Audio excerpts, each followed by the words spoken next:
Em 1518, algo tomou conta dos corpos.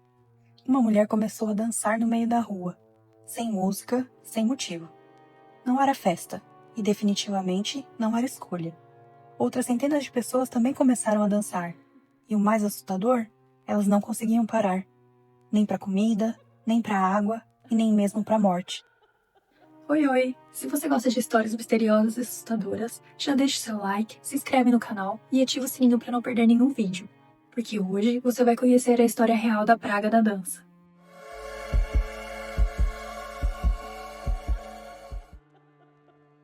Era uma manhã de verão, em uma região que hoje fica a França, e tudo começou com uma mulher que saiu de casa em mais um dia normal. A rua estava tranquila, apenas algumas pessoas. Até que ela começou a se mover, em um ritmo tranquilo, quase como se estivesse distraída. Seus pés começaram a atingir as pedras, de novo e de novo. Até que começou a dançar. Sem música, sem nada. Alguém chamou seu nome, mas ela não respondeu. Por horas. Quando chegou a noite, as pessoas esperavam que ela fosse parar e ir para casa, mas ela continuou. Quando a manhã chegou, ela ainda estava dançando. As pessoas, intrigadas, observavam. Ela havia enlouquecido, só pode. Diziam que seu rosto parecia exausto e distante.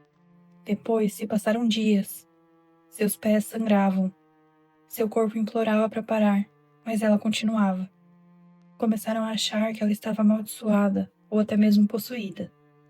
Mas conforme os dias foram passando, algo ainda mais estranho aconteceu. Outras pessoas também começaram a fazer o mesmo. No começo foram só algumas, dançando no mesmo ritmo da mulher. Em poucos dias, dezenas estavam dançando. Em semanas, centenas. Seus rostos com expressões de desespero enquanto tentavam forçar o corpo a parar. Desmaiavam de exaustão, e mesmo desmaiadas, suas pernas continuavam mexendo em uma espécie de espasmo. Dançavam até o corpo chegar no limite, até cair, para depois conseguir levantar e começar tudo de novo. As ruas viraram um espetáculo perturbador.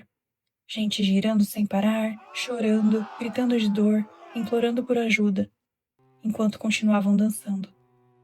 Os boatos começaram a se espalhar, e cada vez mais curiosos vinham para ver o que estava acontecendo. E quando percebiam, já estavam dançando também. Depois de dias sem descanso, sem comida, sem água, o corpo começava a falhar. Alguns convulsionavam, e outros tinham ataque cardíaco, derrame, e vários morriam de desidratação extrema. Relatos da época falam em até 15 mortes por dia. E ninguém conseguia explicar. No universo da literatura e do cinema, isso me lembrou muito do filme A Longa Marcha, baseado no livro de mesmo nome do Stephen King, onde garotos tinham que andar até não aguentar mais.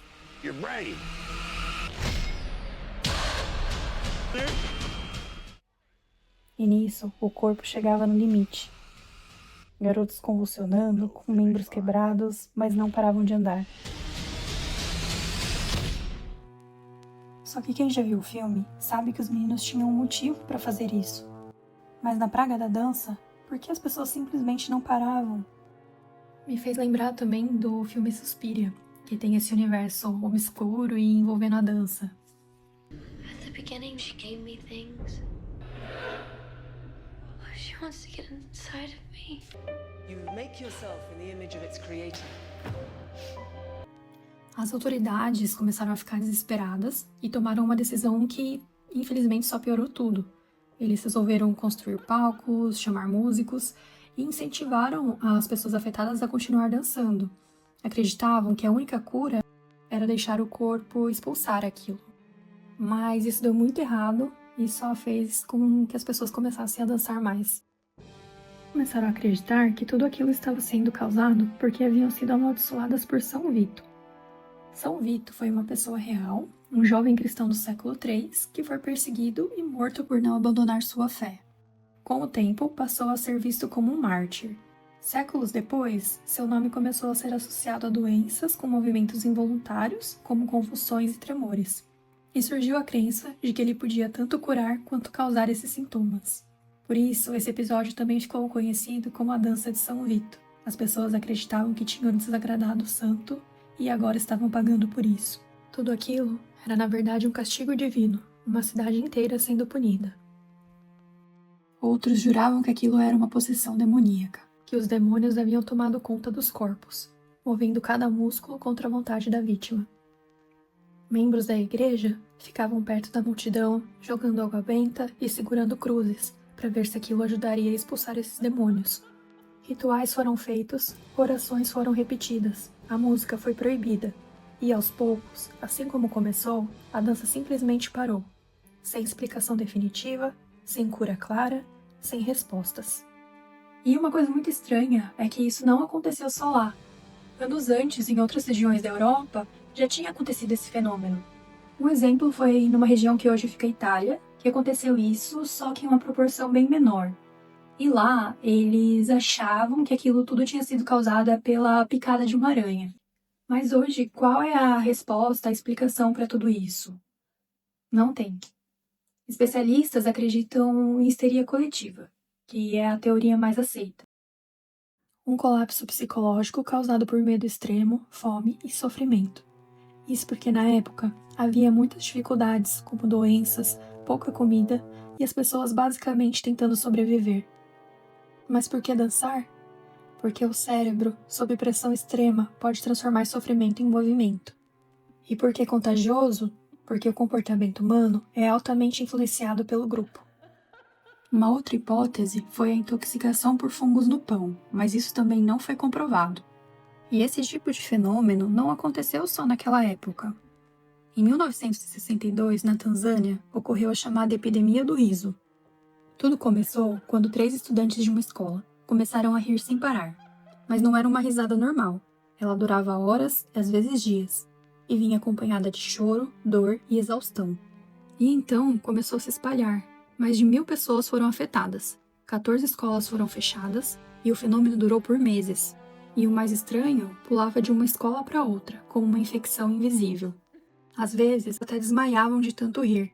Muitos suspeitaram de alguma infecção misteriosa, algum problema neurológico e até toxinas ambientais, mas exames médicos não encontraram nada consistente. E não seguiam um padrão típico de doença, não afetando todo mundo igualmente. Afetava só as crianças em idade escolar. Na epidemia do riso, diferente da praga da dança, não houve registros de mortes. Mas essa epidemia fez com que as escolas fossem fechadas por meses e que várias crianças precisassem ser hospitalizadas. E nós temos também, as teorias espirituais.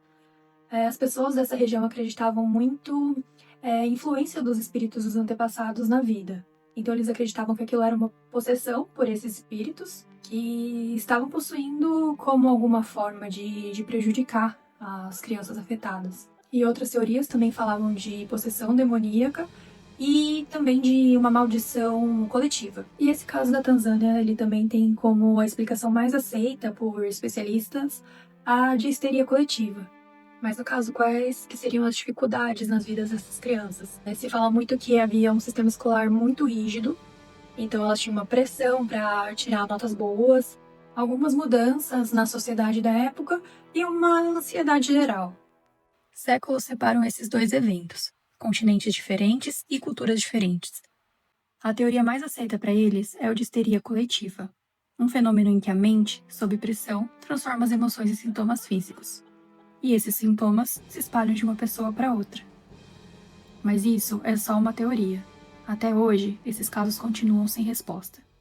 Ficam as perguntas, Por que sintomas tão específicos?